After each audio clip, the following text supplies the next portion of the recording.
யோக ஞான சித்தர் ஓம் ஸ்ரீ ராஜயோக குரு சரணம். யோக சக்தி என்பது எல்லா மனிதரிடத்திலும், அதான் குண்டலினி சக்தின்னு சொல்கிறாங்க. இந்த சக்தி வந்துட்டு எல்லார் மனித தேகத்திலையும் இருக்குது. மானிட்டராக பிறந்தாலே இருக்குது. இதுக்கு ஜாதி மதம் வேத சித்தர்களுக்கு எது ஜாதி மதம் எதுவுமே கிடையாது. சித்தர்கள் அப்படி இந்த சக்தியை அடிப்படையில் பார்க்கும்போது இந்த இனத்தவர்களுக்கு தான், இந்த மாதிரி உள்ளவங்களுக்கு தான், அல்ல வேறு மதத்தவர்களுக்கு அப்படின்லாம் கிடையாது. எந்த மதத்தவர்களாக இருந்தாலும் யோகத்தை பின்பற்றினார்கள் என்றால் அந்த யோகத்திற்கான பலன்களை அவர்கள் பெற முடியும். இதில் முக்கியமாக இந்த குண்டலினி சக்தி தான் ஆத்மா சக்தி அப்படின்னு சொல்கிறாங்க.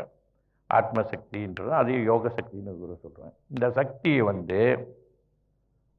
மூச்சின் பயிற்சி மூலமாக, அதாவது பிராணாயாம பயிற்சியின் மூலமாக இந்த சக்தியை எழும்படி செய்யணும்.